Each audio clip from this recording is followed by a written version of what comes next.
everybody, Creative Katie, Karen Burchill here. Welcome to my channel. Today's video, I'm going to do an art journal page that's going to start with a napkin. It's creative for beginners, but if you're not a beginner, you might learn a few things too. So I'm starting with this flamingo and cactus napkin from NINNYSNAPKINS.com. And the first thing I do with a napkin, I cut out the elements, release it from the napkin shape, and I audition it on different size substrates to see what will work best for the size. So this could go on a 5x7 canvas. There's some smaller ones that could go on a 4x4, either coaster or magnet. So I kind of work my way through the various substrates. I always want to have some real estate where I can develop and get my background. Try to use maybe several elements from the same napkin and build my own composition. I could put the two flamingos face to face like that and then create on the other side.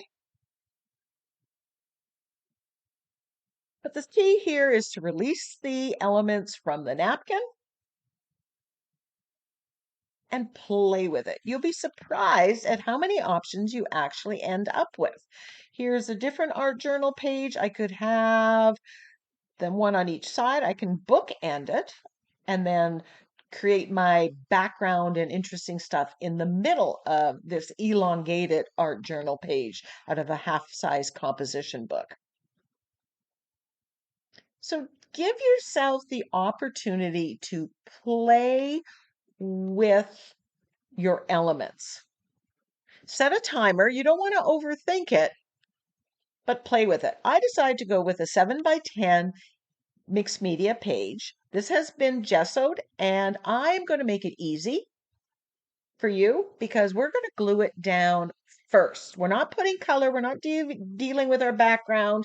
We're going to glue the napkin down. That way we don't have, it's really simple. All we're doing is gluing it down. You don't have to put it on copy paper. You don't have to worry about the background bleeding through. All you have to do is get it down. Now here I applied yellow oxide and Naples yellow to the background. I just painted around my images, and unfortunately I lost that footage. Now I want to build up my background. So I grabbed some stamps. I want different size stamps. Here I'm putting some black in the background. And yes, this is adding to the cactus feel. So it's kind of working together, but it's also adding some interest to the background. Now you might be thinking, oh, that's standing out a little bit too much. I'm going to teach you how to minimize that. Remember, it's only one layer. And this is just some random stamp, nothing special about it. Now it's getting very busy, but it's going to get more busy. I'm adding some text, some script here with white. Do you see how it's pushing back the black stamping that I already did? This is white acrylic paint on the script stamp, and it's just pushing back that layer. So that's something you got to remember. You're adding more layers. So if something's too obvious, you can always push it back by putting something on top of it. That's one way. I'm going to show you another way in a minute.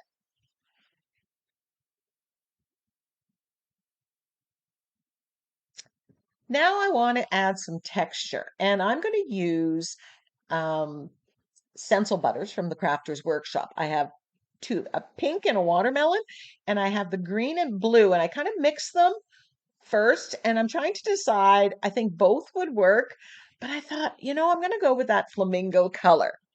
Now, I grab a stencil and I want to put this on. So I've learned with the stencil butters that you get some magic happening when you mix two similar tones together. Little unexpectedness here. I'm just masking off where I don't want the stencil butter. So here's the fuchsia, and then there's the watermelon color. And I'm just pushing that through the stencil. Now you could use just plain modeling paste here. White would have also looked great on the background. It's going to push back whatever's behind it. This is going to be the most forward.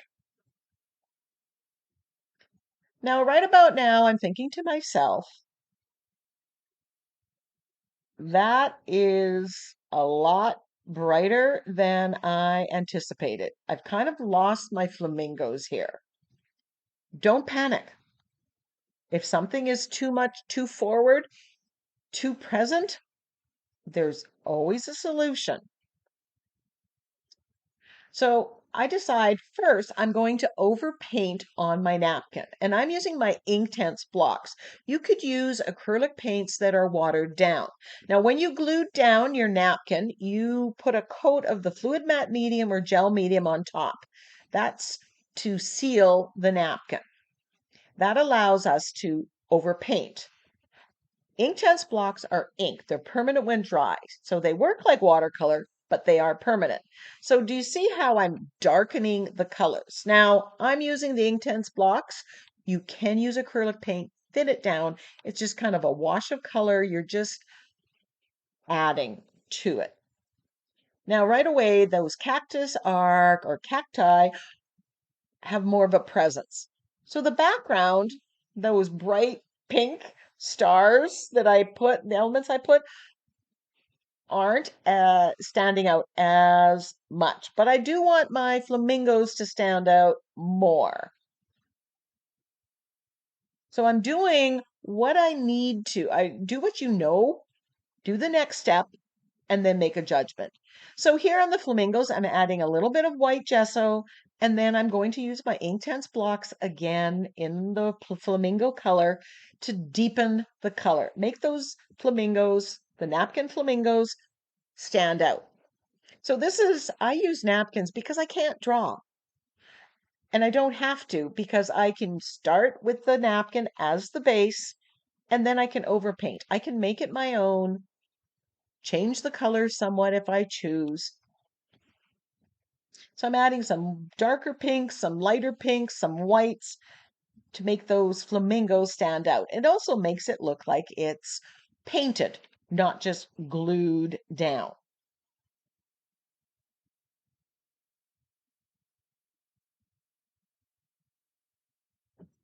Now, you can use watercolors to do the overpainting. You just have to be mindful of the fact that you can't put any wet medium on top of it afterwards because it will reactivate and smudge, smear, and maybe get wrecked.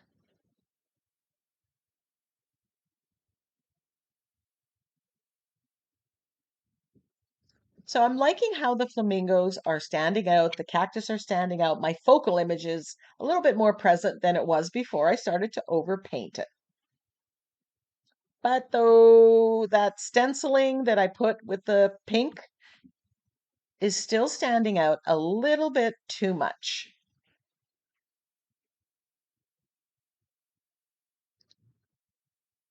Here I'm just dotting the eyes with a stylus and some black paint.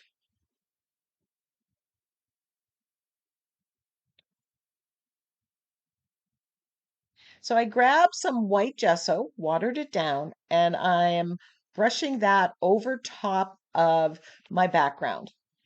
This gives a very light wash of white and softens the background so it's not competing as much with my focal image. And it made it acceptable for me. Here I'm just rubbing a little bit of gold on top. Again, this is just knocking back the pink, making it not so bright so it's not competing with my flamingo focal image. Shading around the outside, standard finishing protocol.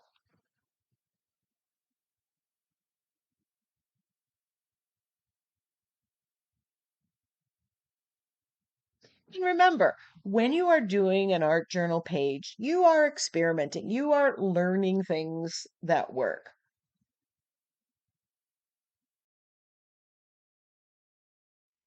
There is no fail.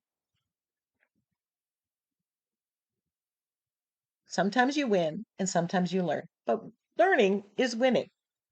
And anything that you learned on this page, you take with you on the next page that you work on. That's why I like using the art journal. And then once you perfect something and have an idea, you could take that and put it onto a canvas if you wanted a home decor item. But you're working out the bugs, you're experimenting and having fun in the art journal. Just adding a little bit of shading to the birds. And I cut out a sentiment pack, just believe in magic. The stars in the sky just kind of, they look like fireworks in my head, magic of fireworks. I like putting words on my art journal page. If that's not you, omit that. Cherry pick. What do you like? That's what you duplicate or try to do. Splatter of gold, and we're done.